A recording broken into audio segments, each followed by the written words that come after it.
continuar vivendo um negócio desse? Vamos fazer o seguinte. Esses grandes aqui, nós vamos tirar. Tiramos 60 fazendas em 4 dias.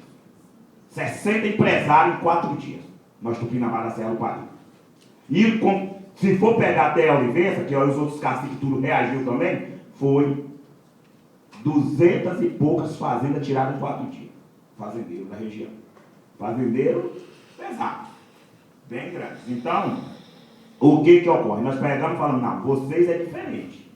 Chamamos o INCRA, chamamos a FUNAI, chamamos o Ministério da Justiça e falamos, olha, nós Tupinambá jamais mata ou provoca fome em quem é mais fraco do que Tupinambá. Tupinambá é o ser da guerra, então ele só briga com quem é mais forte do que ele. Todos que dizem que é mais forte que Tupinambá, Tupinambá vai com os pés para provar, para ver se é verdade. Se ele é mais forte mesmo. E esses que não são, cabe a vocês entregar uma terra a eles digna, maior, para que viva decente. Aí chamamos o MLT, o MST, chamamos a Via Campesina, o SETA, que são os movimentos sociais que atuam lá no sul da Bahia. Fizemos uma mesa redonda lá na aldeia, em torno de 1.500 pessoas. Sentamos lá, discutimos 3 dias como deveria desenvolver o movimento social no sul da Bahia, como deveria, eu acabei tornando um líder político, não só do Tupinambá, mas de todos os movimentos sociais do sul da Bahia. Eles falam por mim, eu falo por eles, conversando, por quê? Há um ataque à Mata Atlântica e uma violência tão grande que a questão deixou só de ser uma questão indígena.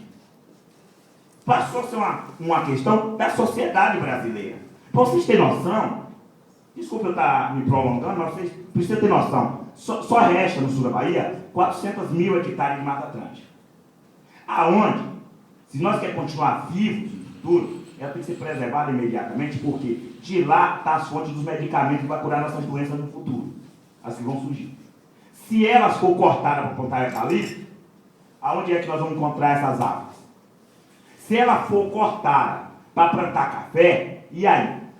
E outra coisa, todos os fazendeiros, quando uma pobre capivara der um pé de banana deles, eles vão lá e mandam matar as capivaras.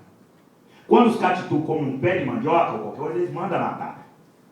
Esse ser civilizado, esse ser humano, como é que os animais, que é o dono legítimo da terra, não tem direito a viver em seu espaço, que foi criado para ele, que os homens foram criados para cuidar deles, para tomar conta deles, zelar deles, porque é eles que fazem a terra. Imagine, nós tudo andando, sem um papagaio voando, sem um gavião passando, sem uma coruja de noite.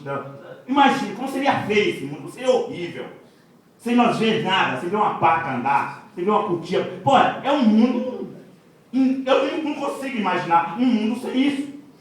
Agora, se nós não defender a Mata Atlântica, nós vamos viver em um mundo sem isso. Nós vamos ter que vir em um zoológico, onde vem em conta que alguém passou e envenenou os animais, porque ainda estão com raiva porque não tem um zoológico, estão matando envenenado, pelo menos eu peguei na matéria aí. E aí? Nós vamos aceitar isso? Nós estamos falando no sul da Bahia que nós estamos querendo criar um zoneamento, possa o governo criar um zoneamento no sul da Bahia, onde possa viver índio, quilombola, sem terra, agricultores familiares, que preza e zela pelo meio ambiente. Porque nós precisamos defender quem não pode se defender, que é os animais. Então, essa questão da nossa luta, ela é muito mais além, porque poucas pessoas, a academia, não conhecem como nós índios pensamos, como nós índios vê o mundo. E precisa conhecer para depois tomar atitude ou falar. E não é o que acontece. O que acontece muito, e quem trabalha na há uma linha que diz falar para os índios que o branco não presta, que tem que atacar, que o outro está roubando seu quê. Essa compreensão é certa para alguma parte, mas para outras não. Então, vamos buscar um meio, vamos dar um jeito de conversar entre esses daí, e eles ir para outro lugar, e os parentes assumir o seu lugar de origem, que tem casos nossos, como nós Tupinambás, e o Guarani e outros, se retirar de determinado lugar, a gente não pode fazer o ritual. Tem rituais que são específicos. É tanto que Guarani e Tupinambá andam o país inteiro, porque só fica estagnado lá quem é morto. Quem está enterrado que não pode se locomover, mas segundo nós fica o osso, o espírito dele vai andar, vai continuar fazendo. Porque morreu uma pessoa lá na aldeia, eu tenho que estar atendendo o telefone. Isso eu estou com ele ligado, não é porque não, porque ligado lá, morreu uma pessoa afogada dentro do rio, e eles acabaram de tirar hoje o corpo dentro do rio, então eu estou aqui, mas está tendo coisa na aldeia. Então, é alguma coisa urgente? Como eu estou falando a vocês, a questão, elas são muito diversificadas, precisa ser aprofundada mais. As discussões com a sociedade, a gente tem que dizer que sociedade a gente quer. Conheço São Paulo, que não tem mais água, porque devastou tudo, ou melhor, não é porque só devastou, porque centenas de poços artesianos sem critério, que cada poço artesiano é um nascente novo e que viola os nascentes originais criados pelo Criador, aquele que vem para nascer por excesso de água no subsolo, que promove os rios, e acaba secando rios à distância, que pode levar todo mundo à extinção, ou levar um estado a atacar outro por falta de água. Então, tudo isso pode ser provido, pode ser resolvido, mas não da forma que o governo está tocando. Não da forma que ele promove, botando uma pessoa contra a outra, violando todos os direitos. Viu, é isso? Obrigado.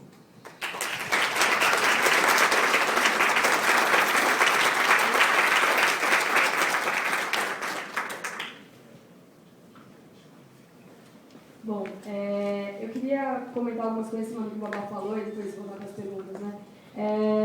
O Babá estava comentando, né, dessas bases militares, acho que seria importante falar um pouco mais sobre isso, né? Não sei se vocês conhecem, mas existe um instrumento legal que é a Garantia da Lei e da Ordem, a GLO. É um mecanismo que permite a ocupação, né, de certas áreas pela Força Nacional, Exército, Polícia Federal. É um mecanismo contra o terror, assim, e que tem sido aplicado na Maré e foi aplicado lá na terra indígena do Negócio de Olivença. Então a gente está falando da ocupação militar de um território indígena em pleno Estado Democrático de Direito, né? Assim, acho que é importante demarcar isso, né? Foram enviados homens dessas tropas, como vocês viram no vídeo, instaladas as bases, enfim, tudo isso para quê? Para frear o processo de retomada da terra, né? Você fala que é um laboratório para reprimir movimentos sociais em outras áreas, como a gente viu em junho, enfim, isso foi aplicado lá no sul da Bahia. Outra coisa que eu queria comentar também, ele falou bastante das prisões, ele foi preso 3 vezes, foi mandado para presídio de segurança máxima, né? Em outro estado, Rio Grande do Norte, existe uma legislação dando conta de como ser indígena é preso, onde deve ser preso, isso tudo foi violado. Esses processos judiciais, a gente analisa, são processos todos ilegais, né? Invadindo a casa dele em plena madrugada, enfim, o filho dele de 3 anos ficou escondido embaixo da cama, ele foi bastante espancado, ou seja, uma série de elementos, né, que violam toda a legislação, enfim, ações foram apresentadas contra esses processos, né, e tem corrido na justiça, mas você sabe que a justiça muitas vezes, né, claramente tem lado. Então, demarcar a ilegalidade desses processos que têm caído sobre os Tupinambá. Também uma coisa que eu queria comentar, ele estava falando dessa relação, né, entre como lidar, né, com os índios sem terra, os brancos sem terra que estão ali na área. Eu acho que, na minha leitura, pelo menos, isso eu aprendi também com os Tupinambá, tem 2 jeitos de olharem para o sul da Bahia, 2 formas de, vamos assim, classificar em linhas gerais essas pessoas, né. No primeiro momento, você pode falar da oposição entre índios e não índios, mas você também pode falar da oposição entre ricos e pobres. Isso é algo que fica presente na fala deles o tempo todo, né? Como os fazendeiros se opõem também, não só aos índios, mas se opõem também a uma série de pessoas que vivem naquela área, né? Trabalhadores rurais, pessoas sem terra, jornaleiros, pessoas que foram expostas também a todo tipo de violação trabalhista nessa área, camponeses. Então, a gente está falando de camponeses que durante anos foram vizinhos, compadres, parentes de alguma maneira desses índios, intercasamentos, coisas assim, casamentos interétnicos, coisas que aconteceram, e de repente os fazendeiros começaram a mobilizar essa oposição entre índios e não índios, tentando trazer os pequenos para o lado deles, mas eles exploraram esses pequenos também durante anos. Então, acho que essa saída, né, de entender que existem brancos e brancos, existem fazendeiros, como existem também os pobres ou fracos, como todo mundo fala, e sua mãe sempre fala, né, eu nunca vou ter coragem de jogar um fraco para fora da terra para ele morrer por aí. Então, acho que isso é uma leitura política que os Tupinambá fazem, com a qual eu tenho bastante acordo, enfim. Mas voltando para as perguntas um pouco fora de ordem, A Yuna perguntou do filme, né? Foi bom você ter perguntado, porque o filme está inteiro disponível na internet, na íntegra, tanto para streaming quanto para download. A ideia é uma produção independente, então a gente não tem muitas pernas também, às vezes, para levar o filme para todos os lugares que a gente gostaria de levar. Então fica o convite para todo mundo que quiser organizar debates, exibições, seja lá onde for, com escolas, movimentos sociais, grupos que façam parte, enfim, grupos de pesquisa, o filme está disponível e seria muito bom se vocês pudessem fazer esse uso. Aí voltando para o Pedro, né? Perguntou da música. Eu lembro de uma senhora indígena que me falou uma vez, eu pedi para ela me cantar um determinado canto e ela me falou assim, não, tem cantos que são muito fortes. Porque eu só canto na batalha. Desculpa, eu não vou poder cantar para você agora. Então eu comecei a observar, né, que as retomadas, esses cantos têm um papel político muito forte também, seja para afugentar o inimigo, seja para fortalecer o grupo. E então esses cantos cumprem um papel, né? Quando o Tupinambá grita, quando o encantado incorpora, quando alguém, né, enfim, entra e dá um grito, isso tem um papel muito forte na luta. Isso eu comecei a observar quando eu comecei a estudar as retomadas de terras, né? E outra dimensão muito importante também desses cantos, isso acho que o Babal sempre falou, é que eles contam a história do Tupinambá. Esses cantos que vêm de outros tempos, que vêm dos sonhos, que vêm dos encantados, que vêm da memória dos velhos, dão conta dessa história longa, né? E trazem uma série de elementos. E um terceiro aspecto dos cantos é que eles ensinam a viver bem também. Eu já vi, né, o pajé, o Solírio, cantando cantos que ensinam como fazer o samurá, como fazer o caçoar, como fazer a pesca. Então, que são cantados para as crianças, para os jovens, enfim, que desempenham um papel muito além da escola, né? Um papel de ensino de como viver e viver bem. Porque muita gente foi tirada da terra e está voltando agora. E não sabia viver da terra. Teve gente que nasceu fora e não porque quis, porque foi expulso. Então, de repente, está voltando para essa área e reaprendendo junto com seus parentes. Os cantos cumprem esse papel também. E tem cantos novos que falam de outros povos, que falam de povos aliados. Sempre lembro aquele canto que cita, né? Os Pataxó, Chacriabá, enfim. São cantos, Quiriri, enfim. Cantos que também contam de alianças políticas recentes. Enfim, é todo um universo muito rico a ser estudado, enfim. Comentando, né, o que a Laura falou sobre a ciência, de uma contra-ciência. Eu nem sei se é uma contra-ciência, mas eventualmente ocupar a ciência que é feita, porque eu entendo que toda ciência é política, aquela que se apresenta como tal e aquela que não se apresenta também.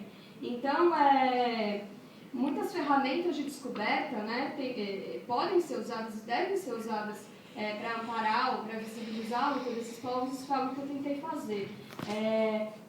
Toda vez que você se posiciona e fala, não, eu tenho um lado, eu tenho um compromisso com determinada versão, uma versão contra-hegemônica, você está mais submetido ao escrutínio, né, enfim. Então, acho que aí entra todo um estudo do rigor acadêmico, é crucial nesses casos, porque você está muito exposto, porque você, né, tomou partido. Então,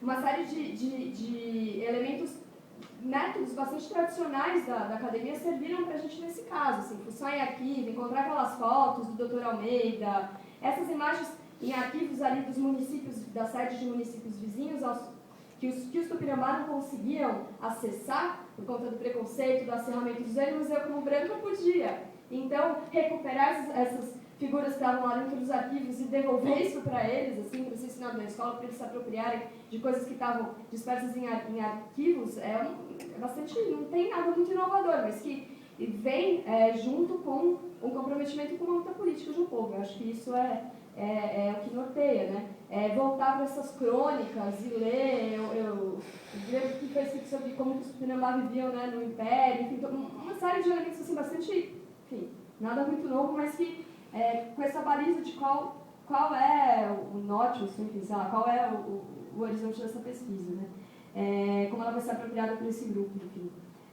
Genealogia, buscar aquelas fotografias de arquivo, enfim, um pouco essa ideia de ocupar a ciência que é feita, enfim.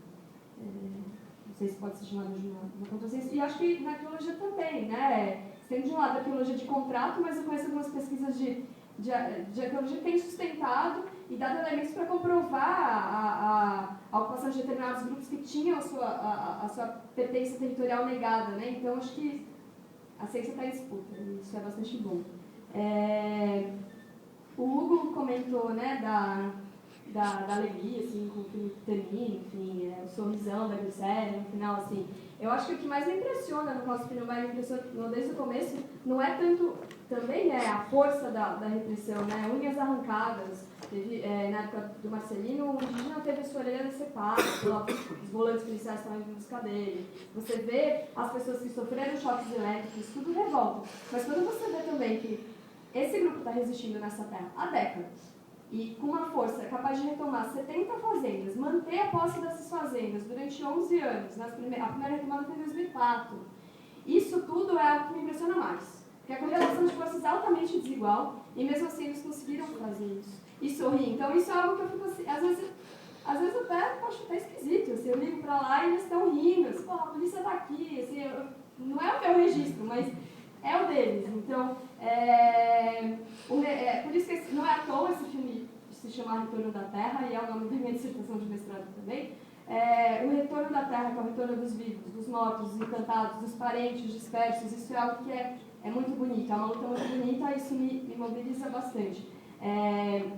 Você vê que mulheres que estavam servindo em casa de família, né, foram tiradas do terra, foram ser empregadas domésticas, dos fazendeiros, de metrópoles, de centro-sul, e de repente conseguiram voltar para a terra agora, isso é algo extremamente bonito e forte. Assim.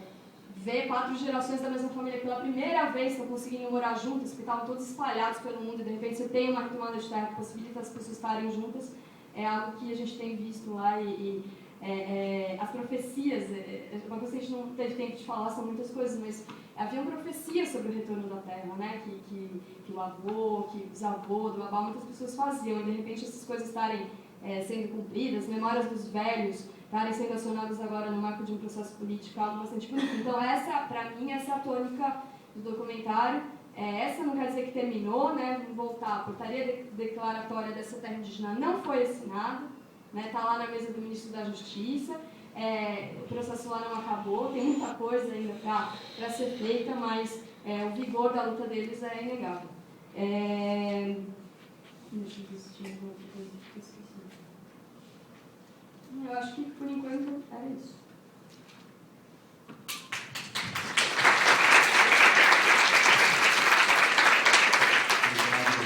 Obrigado, temos mais, então, acho que 2 perguntas. Eu também não quero abusá-los, eles estão bem, talvez um pouco cansados, mas vamos, acho que temos mais. Para vocês, tudo bem? Mais 2 perguntas? Vamos aqui para trabalhar. Legal. Então, fazemos uma rodada final com essas 2 perguntas. Sim. 3 perguntas. Primeiramente, é um prazer muito grande estar aqui com vocês. Eu, como historiadora e professora, venho acompanhando a questão do Pinambá, assim como de outros povos, né?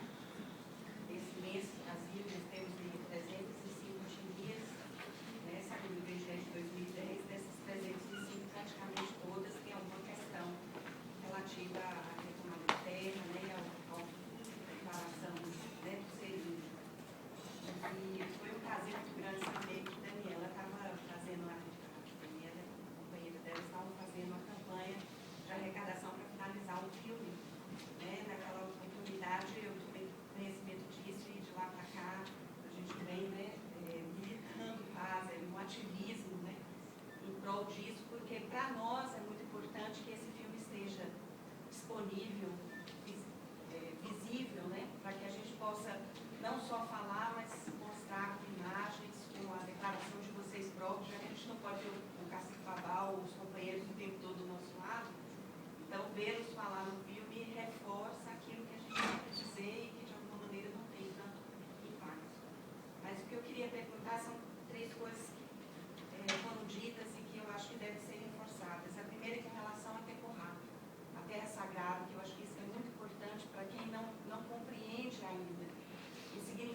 Constituição já declarou, já está lá, 8 mil mortos, pelo menos durante o período da ditadura militar. 8 mil mortos é algo fenomenal e que não pode passar despercebido. Né? Então, eu concordo com você, eu acho que a gente já tem um documento na mão e cabe a nós, sociedade civil, né, nos aliarmos à causa indígena e buscar realmente, né, a punição para as pessoas que têm que ser punidas e toda a indenização. E as populações indígenas merecem respeito e têm esse direito. Né? O direito não pode ser negociado, como você bem disse. E uma outra questão é sobre a repercussão internacional do filme, porque isso me comoveu e me causou até surpresa, eu posso dizer isso, Daniela, porque, né, ter o filme reconhecido lá fora e a partir daí você poder estar aqui na USP, junto com o Babal, é algo que realmente a gente precisa, né, valorizar. Então, eu queria que você dissesse como foi essa repercussão lá fora e como isso repercutiu depois aqui dentro. Obrigada. Meu nome é Claudinho, desculpa, não me apresentei.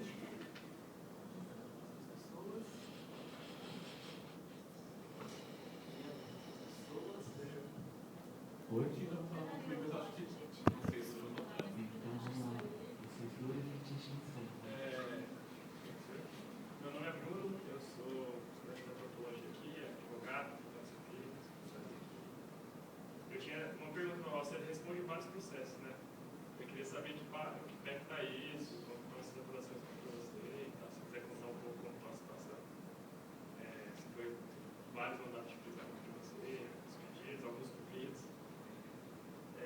A segunda coisa é que nos últimos 2 dias vocês estiveram nas aldeias Guarani daqui e me deram notícia de que as conversas foram muito boas. Eu só queria saber um pouco da sua impressão também, como foi. Você também, Daniela, saber como repercutiu aqui entre os Guarani daqui, que também estão no processo de mobilização.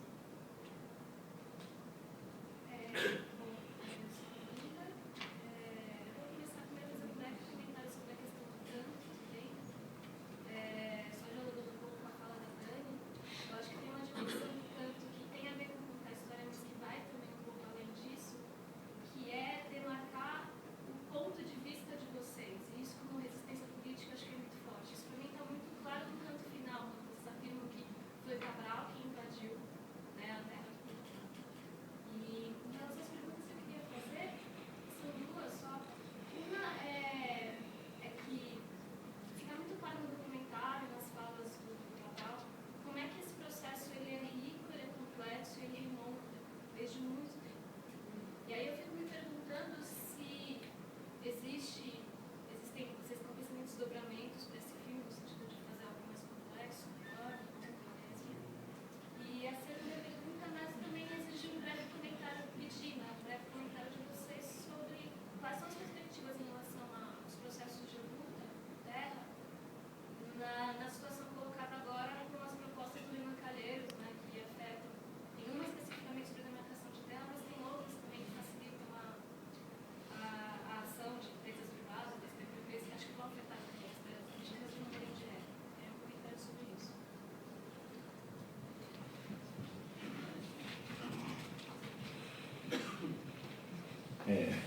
Sobre o nosso decorrer, é uma coisa impressionante. Nós, Tupinambá, você vê que tudo gira para Tupinambá, pelo menos o CRAN da Serra do Padeiro gira em torno de uma serra.